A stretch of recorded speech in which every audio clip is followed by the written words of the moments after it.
Hi, my name is Maggie Kwan, and we are here live with Hollywood Connections. We are here with Dawn Reese, and we're going to ask her some questions. We have three. It should be called Dawn to Dusk or Dusk to Dawn because it is dusk.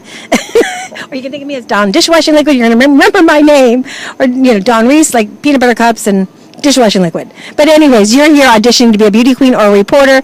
I thank you for being at the show. And give me three questions from your heart. Yes, and I wanted to ask you, do you love what you do? You know what? It's a passion that God has put in my heart and my soul. And something had happened where a door closed last week, and it was a major blessing on something because 3 doors opened up after that. It wasn't even the doors, it was the house that God took and said, I'm putting a whole new bunch of people in front of you. And the doors are opening like so fast, I got to go put tennis shoes on. And I want to give him all the glory and the honor because he's the one that's making this happen. I love that. That was awesome. Thank you.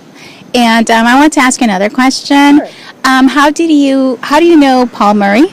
That is a very good question. I know it's getting dark. We're still okay on the light a little bit as we fade away. I'll give you 2 questions. Paul Murray has a special place in my heart from many years ago, and I went to a big show in Los Angeles, and he came in and he saw me, and I did not know that he was the Jackson family's personal photographer. I did not know that he was connected to the late James Brown. He saw me.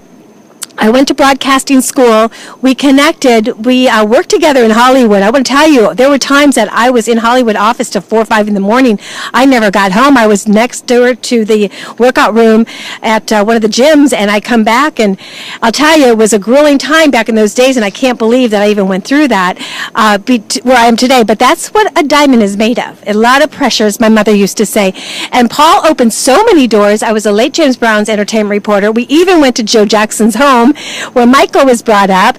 Joe has been on my show. He's introduced me to Joe Jackson many times, and the opportunities that I want to connect with him, even though we parted in different ways, he's down in South Florida, we're still sending people for headshots over to him. He still wants to come on the show and do a commercial. So he's still a big part of Hollywood Connections because he's the one that got the airtime on PAX TV for me. Wow, that's amazing. I didn't know, and it's good to know. Oh, for sure. I'll tell you. Go to Dawn Reese show, Joe Jackson. You'll see my interview with Joe talking about Paul's work and many other interviews that Paul has still probably in his camera. We're back, and I guess we're fading away because of the darkness. But the lightness is in us because it's evening. Awesome. Okay, before we go, Yvonne is here, and I would like to invite you to be one of my reporters. Okay, now I am definitely giving you, two of these. So I'm going to invite you. Let me know within 48 hours. The same thing for you. You're going to get it laminated. You're going to get a picture on it. Now, there's a different thing that I'll go with you to be a beauty queen reporter. If you'd like to be my Miss Tampa, or we have some other titles that are open for your area, it'll open so many doors. Your year starts the year that you get your sash and your crown. So as you see, Miss Florida Diva, she's been in parades and events, and she's on the show with us. We even have a women's show since you're here. Maybe you could come on board with us. I'll give you some paperwork, and it's called We're Done, We'll Get Back, but I'll tell you later. I would love that. Thank you.